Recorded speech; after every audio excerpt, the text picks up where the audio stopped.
This is the 2024 Harley-Davidson Softail Heritage Classic 114 in Atlas Silver. A mouthful, I know, when it comes to the name. And it is the first Milwaukee 8 based Harley I've ever ridden. I know in many videos I've done in the past, I have taken dumps on the Harley brand for how overpriced their entire lineup was, and the relatively anti-social community around the brand's most hardcore fans. But to be honest, the 3 days of touring on the Heritage was a very pleasurable experience for me, and let me tell you why. I'll kick off the review with my basic rundown on how I felt it performed. The 2024 Heritage Classic comes with Harley's Milwaukee 8 114, a 1868cc air and oil cooled V-twin that puts out a respectable 94 horsepower at 4,750 RPM and 161 Newton meters of torque at 3,000 RPM. For an engine of its displacement, the Milwaukee 8 is surprisingly very easy to handle.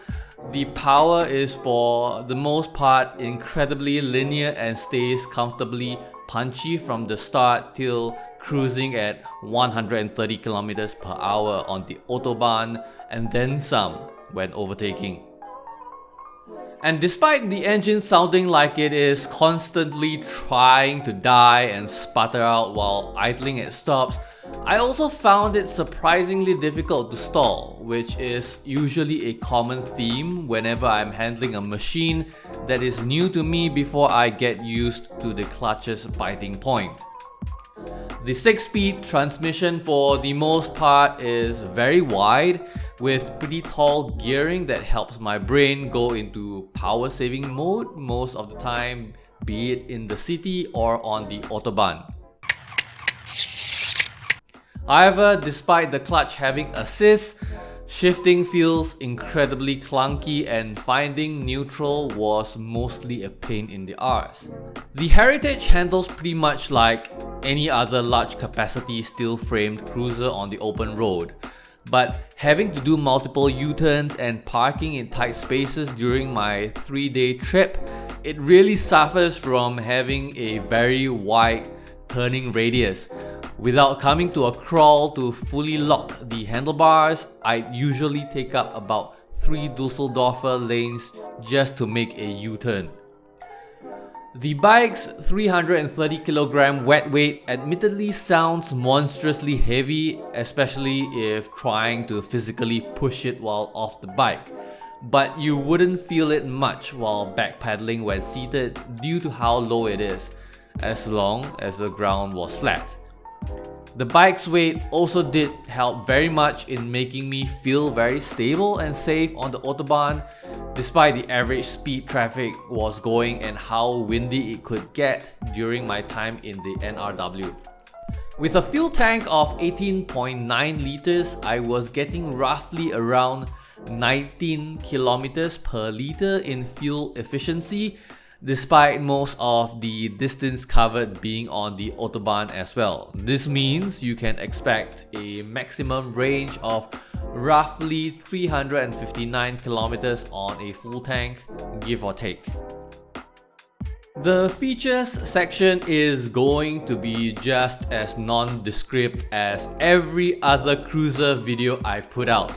It's not important and I can quickly pass through this for you. You get a very out-of-the-way combination dash with an analog speedo and LCD info readout that only provides a fuel gauge, gear indicator, current time, and odometer, and not much else.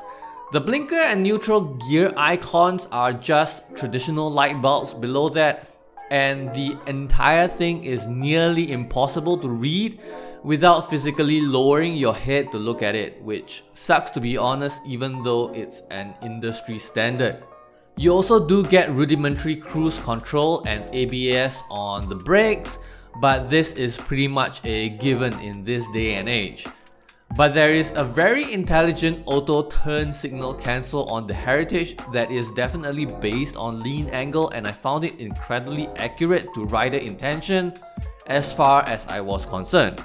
The ignition on this thing is indeed keyless, using a convenient RFID fob design that you never have to take out of your jacket, bag, or pouch. But locking the handlebars and the associated for the 3-liter pair of saddlebags, 21.5 liters on each side, still requires you to carry a separate physical key.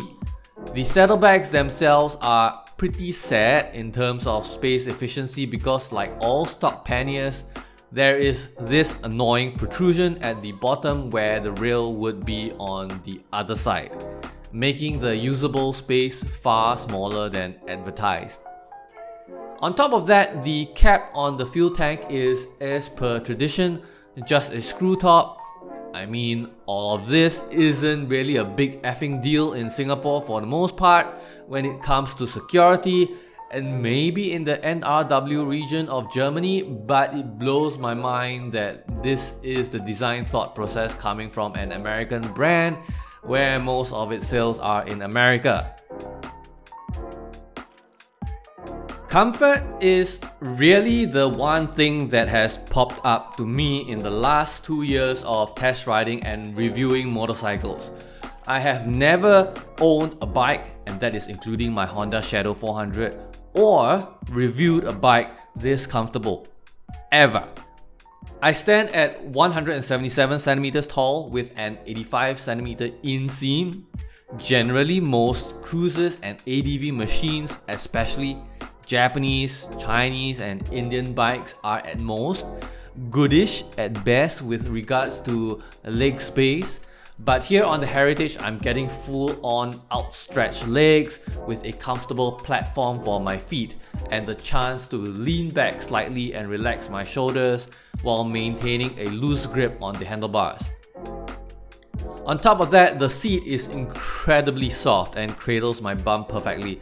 I could go non-stop for slightly over 2 hours at a time during my trip.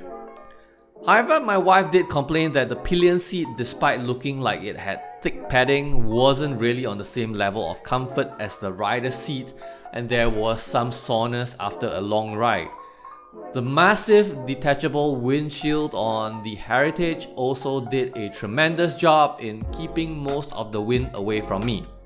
Normally, I'd be freezing even underneath 2 inner layers and a solid windbreaker during my time touring Hokkaido and southern England at the same time of year. But I was comfortable this time with just a simple jacket and t-shirt underneath. The 16-inch front and rear spoked wheels with their balloon tires, belt drives, as well as the solid stock suspension kept most of the ride incredibly smooth as well, whether on the Autobahn or on those European-style cobblestone roads we found ourselves on in several towns. Most of the vibrations I would feel whether moving or stop actually comes from the engine itself, which, even though mild nowadays by Harley standards, is still pretty damn noticeable in the handlebars and footrests.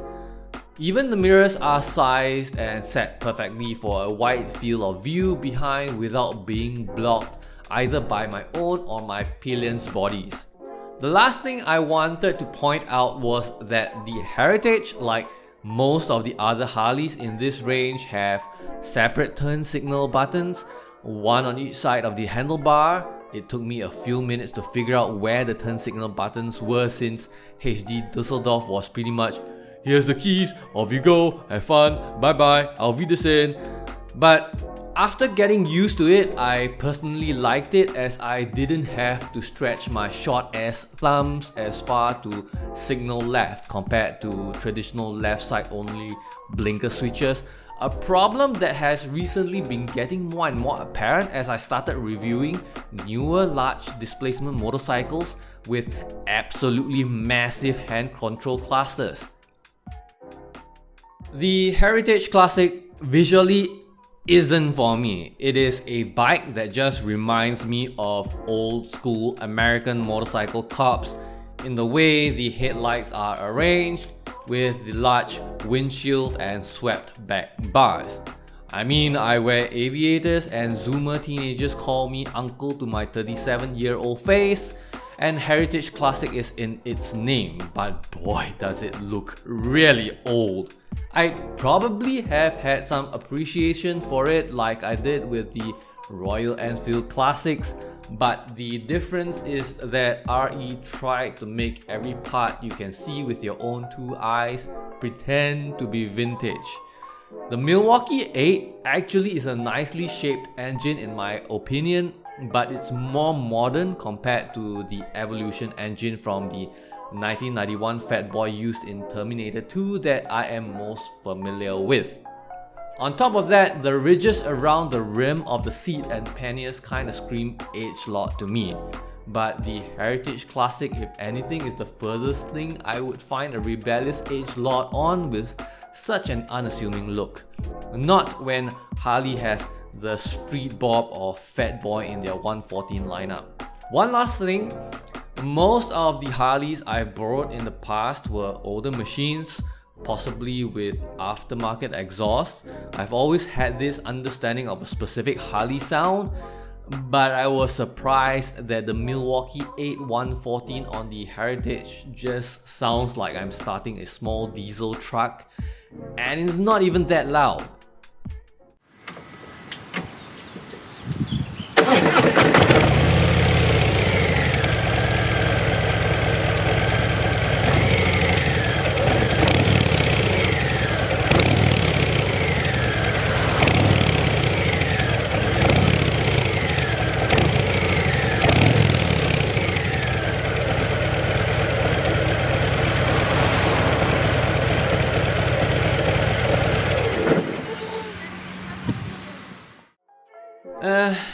This section will feel pretty forced. I mean, it's a Harley with a specific trim. Everybody and their grandma knows why they would be buying a Harley. If you want to cosplay an American Motorcop from a specific time period, that's the Heritage Classic for you. You are dead with bad knees and a bad back and just want to cruise on a fine summer afternoon, that's the Heritage Classic for you. You want a modern Harley that doesn't stand out and scream, "I've got disposable income" to the entire favela despite actually having disposable income, that's the Heritage Classic for you. The Heritage Classic 114 would have sold for 79,900 Singaporean dollars last year in 2024, brand new for the machine price. It's expensive and you couldn't even justify the insane price of one, unlike BMW's 1300 GS with all their fancy schmancy gizmo tagamabobs, when every Harley is basically just a nice engine with a couch on it. I wouldn't buy one, but I'd settle for renting anytime. And that is all from me. I hope the review was helpful and pretty accurate. Owners of the Heritage and other Milwaukee 8 114 based Harleys, do chime in down in the comment section below on your thoughts so we can all share our opinions and form a more balanced view on things. Also, it would be great if long-term owners can also share their experiences in maintaining the machines and how much they generally cost in parts and the complexity of the work done. Would be very happy to hear more from the community, and if you enjoyed this video, do remember to give me a like, subscribe, and hit the bell notification icon and all that YouTube jazz, and I will be sure to see you next time. Peace out and bye bye.